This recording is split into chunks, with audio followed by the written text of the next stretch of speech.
Depth of Quran YouTube চ্যানেলের সম্মানিত দর্শক শ্রোতাগণের প্রতি আমার সালাম। আসসালামু আলাইকুম ওয়া রাহমাতুল্লাহি ওয়া বারাকাতুহু। মহান আল্লাহ রাব্বুল আলামিনের সন্তুষ্টি অর্জনের লক্ষ্যেই আমাদের এই প্রচেষ্টা। পবিত্র কোরআন থেকে তেলাওয়াত করা এবং অর্থ উপস্থাপন করা, ভুলভ্রান্তি ক্ষমা করে কবুল করার একমাত্র মালিক আল্লাহ রাব্বুল আলামিন। তিনি দয়া করে কবুল করবেন, এটি আমাদের প্রার্থনা।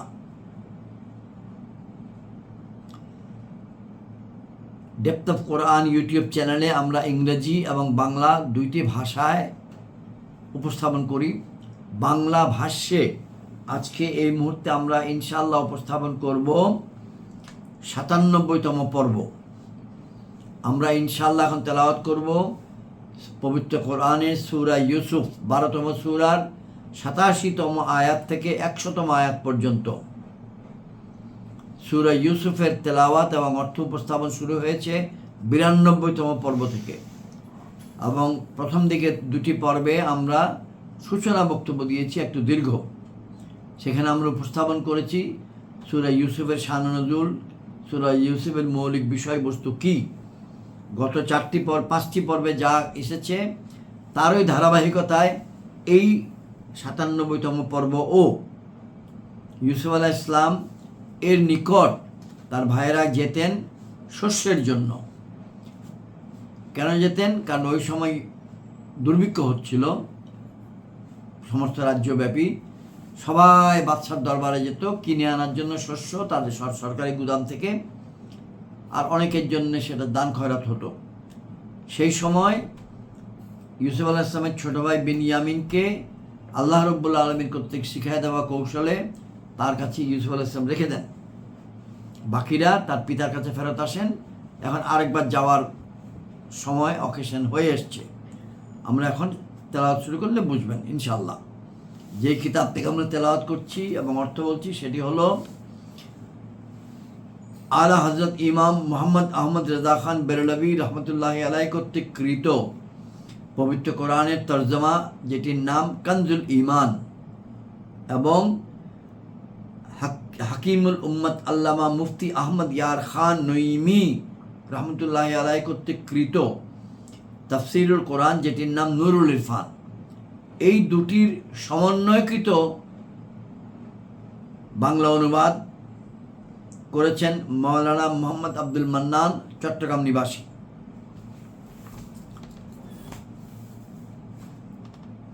আমরা এখন পবিত্র দরুদ শরীফ তেলাওয়াত করি।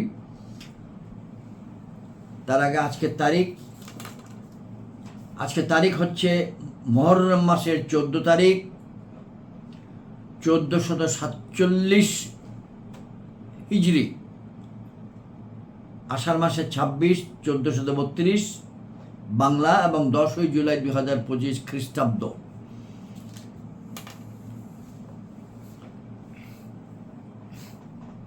দরুদ শরীফ। আল্লাহুম্মা সাল্লি আলা মুহাম্মাদিন ওয়া আলা আলি মুহাম্মাদিন কামা সাল্লাইতা আলা ইব্রাহিম ওয়া আলা আলি ইব্রাহিম ইন্নাকা হামিদুম মাজিদ। আল্লাহুম্মা বারিক আলা মুহাম্মাদিন ওয়া আলা আলি মুহাম্মাদিন কামা বারাকতা আলা ইব্রাহিম ওয়া আলা আলি ইব্রাহিম ইন্নাকা হামিদুম মাজিদ। আউযু বিল্লাহি মিনাশ শাইতানির রাজীম। বিসমিল্লাহির রহমানির রহিম।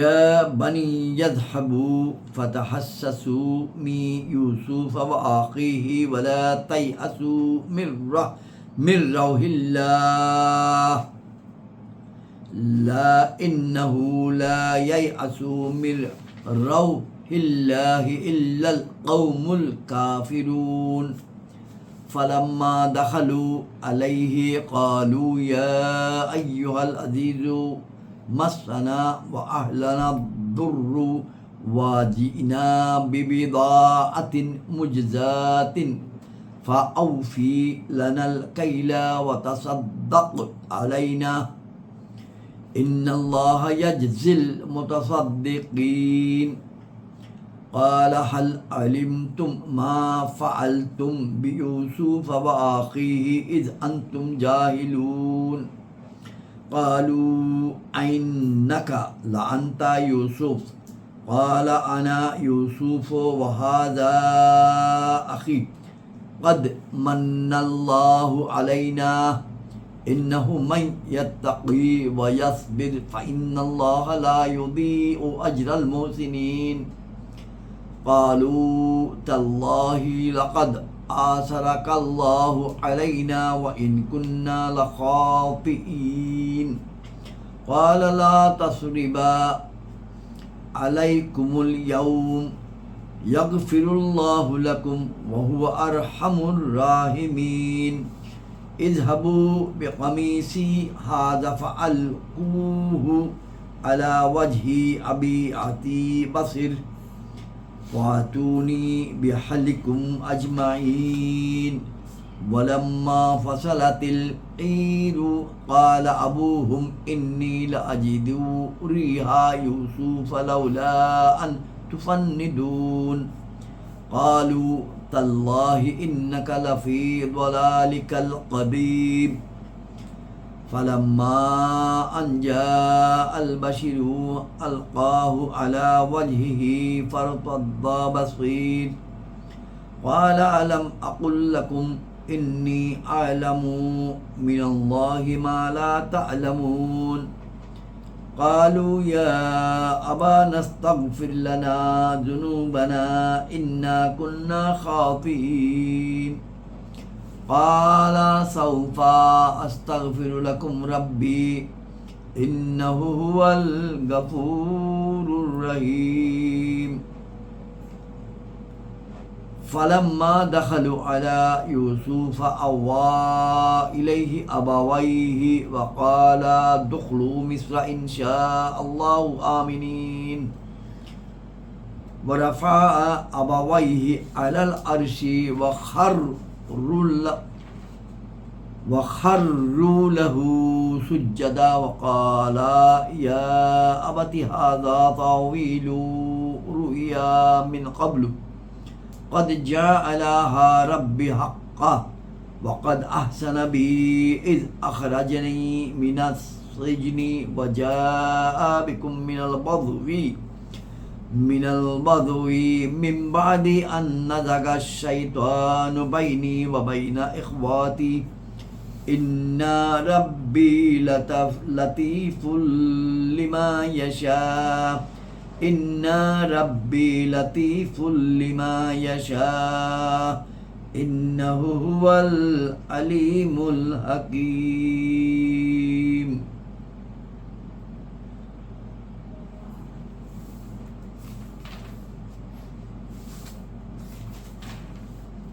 আয়াত 87 থেকে বাংলা অনুবাদ, বাংলা অর্থ। হে আমার পুত্ররা, ইয়াকুব আলাইহিস সালাম তার পুত্রদেরকে সম্বোধন করে বলছেন, হে আমার পুত্ররা, যাও ইউসুফ ও তার সহোদরের অনুসন্ধান করো এবং আল্লাহর দয়া থেকে নিরাশ হইও না। নিশ্চয়ই আল্লাহর দয়া থেকে নিরাশ হইও না, হয় না, কিন্তু কাফিরগণ অর্থাৎ এক্সেপ্ট কাফিরগণ ব্যতীত আল্লাহর দয়া থেকে কেউ নিরাশ হয় না। 88। অতঃপর যখন তারা ইউসুফের নিকট পৌঁছল তখন তারা বলল, এবার পৌঁছালো মানে এটি কিন্তু তাদের তৃতীয়বারের মতো আগমন। আপনারা খেয়াল করে দেখবেন বর্ণনা বিভিন্ন পর্বে যে এসছে, এটা তৃতীয়বারের মতো তারা মিশরে আসলো। অতঃপর যখন তারা ইউসুফের নিকট পৌঁছল তখন বলল, হে আজিজ, আমরা ও আমাদের পরিবারবর্গ বিপদগ্রস্ত হয়ে পড়েছি এবং আমরা তুচ্ছ পণ্যমূল্য নিয়ে এসেছি, সুতরাং আপনি আমাদের রসদ পূর্ণ মাত্রায় দিন এবং আমাদেরকে দান করুন। নিশ্চয়ই আল্লাহ দাতাদেরকে পুরস্কৃত করেন।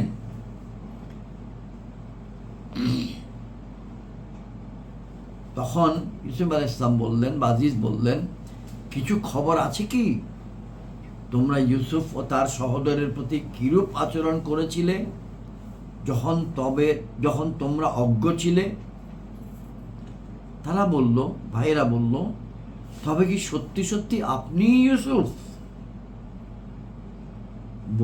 তিনি বললেন, আমি ইউসুফ এবং এই আমার সহোদর বিনিয়ামিনকে দেখিয়ে। নিশ্চয় আল্লাহ আমাদের উপর অনুগ্রহ করেছেন। নিশ্চয়ই যে ব্যক্তি পরহেজগারী ও ধৈর্য ধারণ করে তবে আল্লাহ সৎকর্মপরায়ণদের শ্রমফল বিনষ্ট করেন না। আয়াত 91। তারা বলল, ভাইয়েরা, আল্লাহর শপথ, নিশ্চয় আল্লাহ আপনাকে আমাদের উপর প্রাধান্য দিয়েছেন এবং নিশ্চয়ই আমরা অপরাধী ছিলাম। 92 তিনি বললেন, ইউসুফ আলাইহিস সালাম বললেন, আজ তোমাদেরকে কোনরূপ তিরস্কার করা হবে না।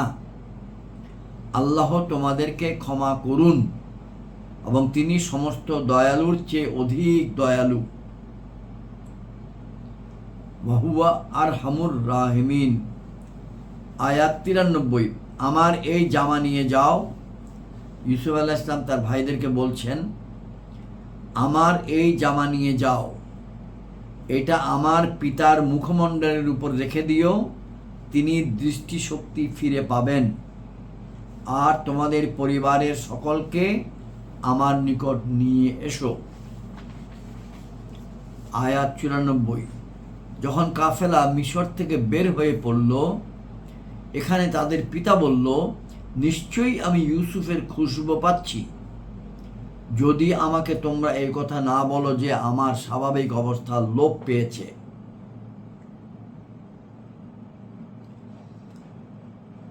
পুত্রগণ বললেন, তার পিতাকে বলছেন তার পুত্রগণ, আল্লাহর শপথ, আপনি আপনার ওই পুরনো পুত্র স্নেহের মধ্যে বিভোর রয়েছেন। অর্থাৎ সবসময় ইয়াকুব আলাইহিস সালামের মনে ইউসুফ আলাইহিস সালামের কথা চিন্তা সবসময় থাকে।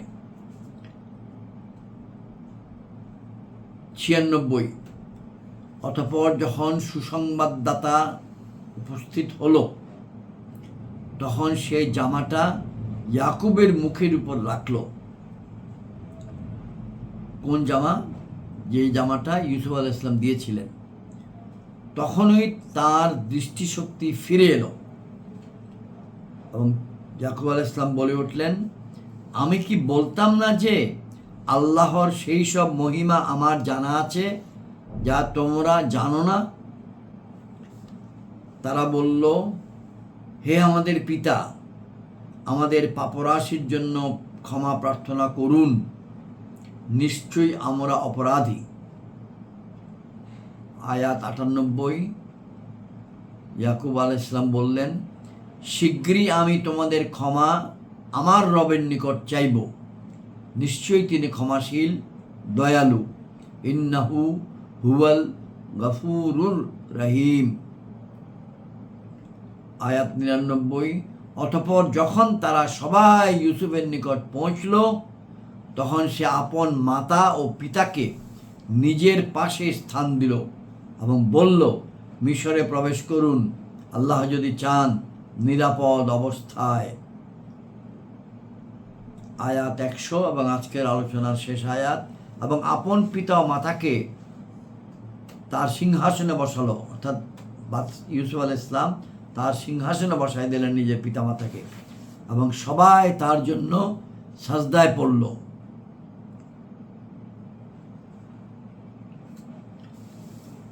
এ থেকে টিকায় লেখা আছে যে ইয়াকুব আলাইহিস সালামের আমলে বা ইয়াকুব আলাইহিস সালামের ধর্মে সাজদায় তাজিমি, সম্মানজনক সেজদা তখনকার আমলে বৈধ ছিল।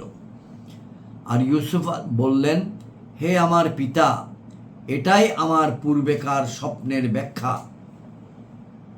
নিশ্চয়ই আমার রব সেটা সত্যে পরিণত করেছেন এবং নিশ্চয়ই তিনি আমার উপর অনুগ্রহ করেছেন যে আমাকে কারাগার থেকে মুক্ত করেছেন এবং আপনাদের সবাইকে গ্রাম অঞ্চল থেকে নিয়ে এসেছেন। এরপর যে শয়তান আমার মধ্যে এবং আমার ভাইদের মধ্যে ভ্রাতৃত্ব সম্পর্ক নষ্ট করে দিয়েছিল, নিশ্চয়ই আমার রব যে বিষয় চান তা সহজ করে দেন, নিশ্চয়ই তিনি সর্বজ্ঞ প্রজ্ঞাময়। ইন্নাহু হুয়াল আলিমুল হাকিম। ইন্না রাব্বি লাতিফুন লিমান ইয়াশা। ইন্নাহু হুয়াল আলিমুল হাকিম। নিশ্চয়ই আমার রব যে বিষয়ে চান তা সহজ করে দেন। ইন্নাহু ইন্না রাব্বি, নিশ্চয়ই আমার রব, লতিফুন লিমান ইয়াশা, যে বিষয়টাকে চান সেটাকে সহজ করে দেন। আজকের আলোচনা এখানে শেষ। আসসালামু আলাইকুম ওয়া রাহমাতুল্লাহি ওয়া বারাকাতুহু।